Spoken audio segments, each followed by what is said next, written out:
Okay friends, మా tour భాగంలో ఈరోజు కూతాండవర్ అరవన్ టెంపుల్ మా ట్రాన్స్జెండర్లు అందరూ కూడా మే 4వ తారీఖు నాడు ఇక్కడికి వచ్చి తాళీలు కట్టుకొని ఆ తాళీలు తెంపేస్తారు. ఎందుకంటే ఇది ఒకప్పటి నుంచి ఈ ఆచారం కొన్ని వేల సంవత్సరాల నుంచి వచ్చింది. చిత్ర పౌర్ణమి నాడు ఇక్కడికి ట్రాన్స్జెండర్లు దాదాపుగా ఇండియాలో ఏ కోణలో ఉన్న వాళ్ళందరూ కూడా వస్తారు. కానీ ఆ టైంలో నాకు ఎప్పటికీ రావడం కుదరలేదు. ఈ టూర్లు వేస్తున్న భాగంలోనే ఇప్పుడు మేము అన్ని కోవెళ్ళని తిరుగుతున్నప్పుడు కాబట్టి ఇక్కడికి వచ్చాము. ఇక్కడ ప్రత్యేకత ఏంటి అని అంటే, అర్జునుడికి 14 సంవత్సరాలలో ఒక సంవత్సరము అజ్ఞాతవాసం ఉంటుంది. ఆ అజ్ఞాతవాసం చాలా మందికి మీకు తెలుసు. అజ్ఞాతవాసంలో తాను బృహన్నలుగా ఉన్నాడు.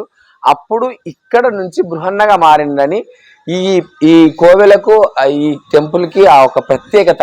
అందుకనే చూసారా అక్కడ అర్జునుడికి కృష్ణ భగవానుడు హితబోధ చేస్తున్నాడు. ఆ హితబోధ చేసేది కూడా అలాంటి హితబోధ చేశాడు తనకు. అందుకని మనకు తెలిసినంత వరకు అయితే అది అర్జునుడు అర్ధనారీశ్వరుడి రూపంలో ఉండి కూతాండవర్ అంటే, కూతాండవర్ మీనింగ్స్ ఏంటంటే డ్యాన్స్. తను ఒక 1 year అజ్ఞాతవాసంలో ఉన్నప్పుడు వాళ్ళకు డ్యాన్స్ నేర్పించడానికి వాళ్ళ విరాట పర్వం రాజు దగ్గర డాన్సర్గా ఉన్నాడు. అప్పుడు ఇక్కడ నుంచి తను వెళ్ళాడని ఒక చరిత్ర. సో రండి ఫ్రెండ్స్ చూద్దాం.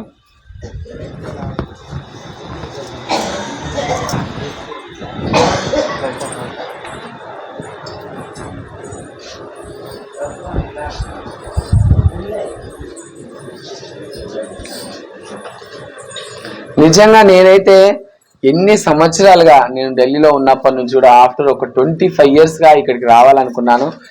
నిజానికి కూడా ప్రతిరోజు 7 గంటలకే ఈ దేవాలయం మూసేస్తారంట. కానీ ఆ భగవంతుడు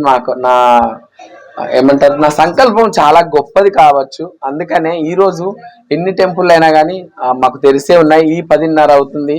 ఈ టైంలో కూడా మాకు ఆ దైవ దర్శనం మాకు కలగడం నిజంగా మా ట్రాన్స్జెండర్లు అందరికీ కూడా చాలా సంతోషంగా ఉంది. ఎందుకంటే ఆ టైంలో మే 4వ తారీఖున మేము రాలేకపోయినా కానీ చిత్ర పౌర్ణమి నాడు ఈ రోజు ఇక్కడికి వచ్చి ఆ దేవుడి దర్శనం చేసుకోనికి వచ్చాము. రెండమ్మ అందరు మెల్లగా.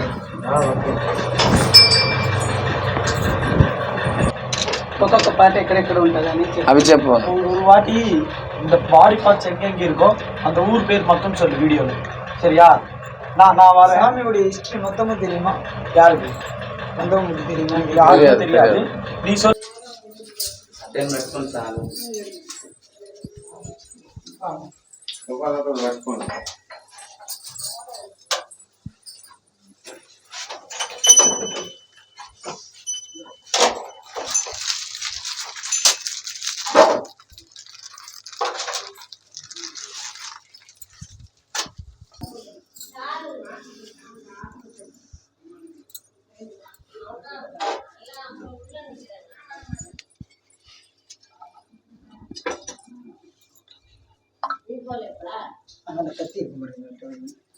కత్తి ఉన్నారు.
తిరగండి, అందరు తిరుగుదాం పట్టండి.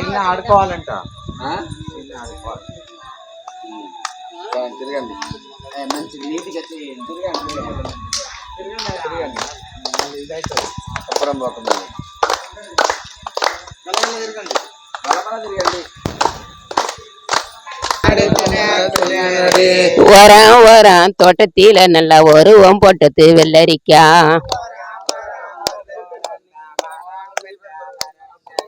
வரான் வரான் தோட்டத்தில நல்ல ஒருவம் போட்டது வெள்ளரிக்கா.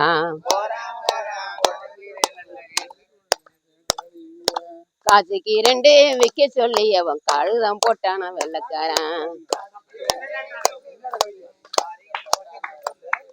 வெள்ளக்காரம் போனா சின்ன பணங்கது, வெள்ளக்காரம் போனா சின்ன பணங்கது, வேடிக்கை பாக்குது வெள்ளிப்பானா, வேடிக்கை பாக்குது வெள்ளிப்பானா. வெள்ளி பணத்துக்கு ஆசைப்பட்டுங்க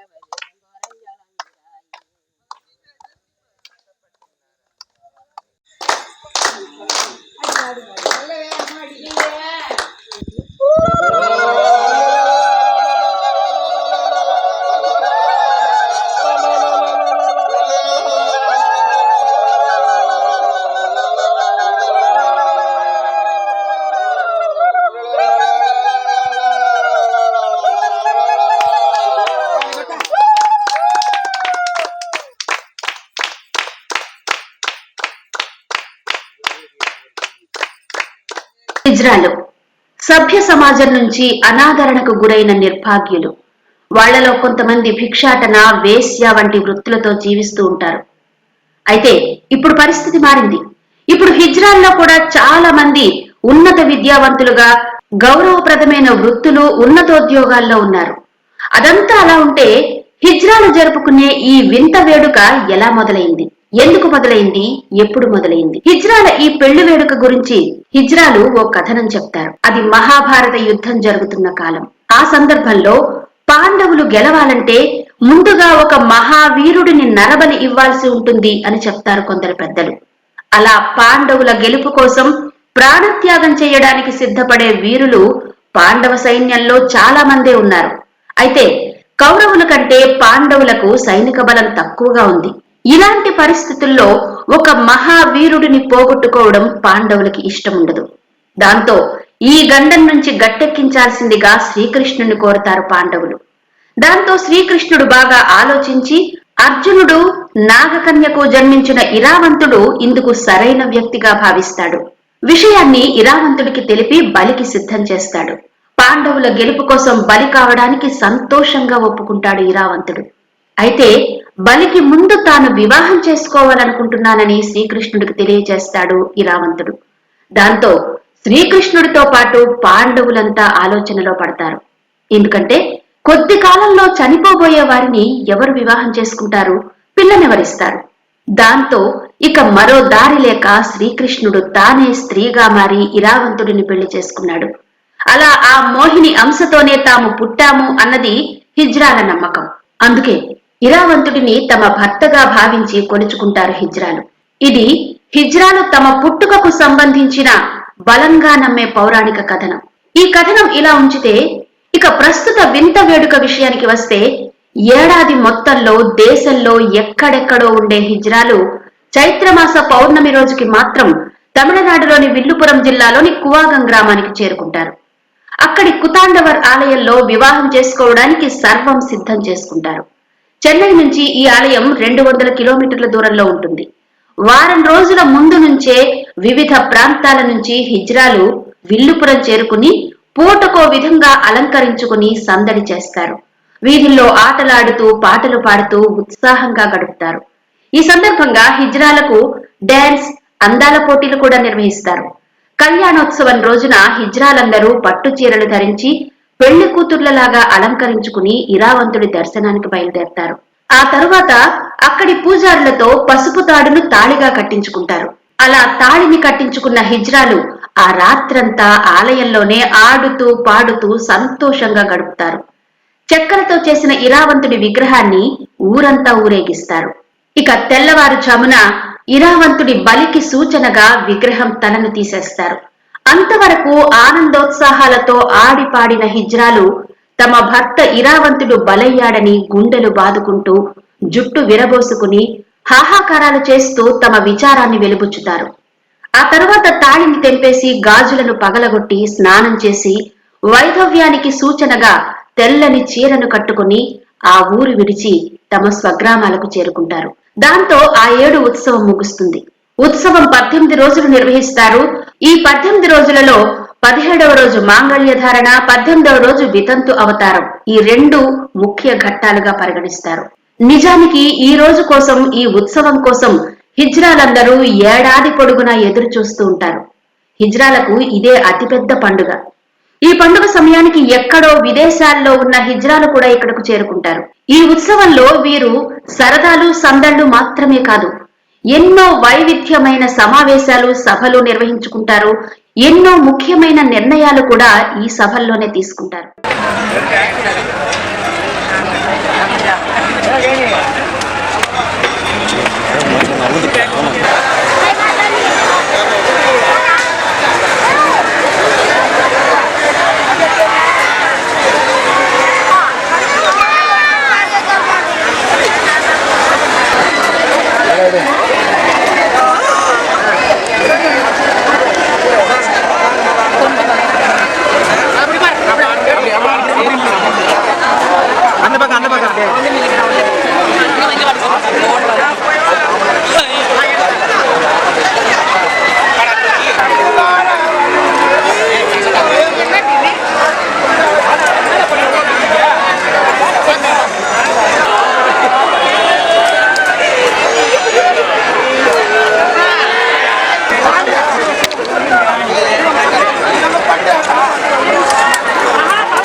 వంచన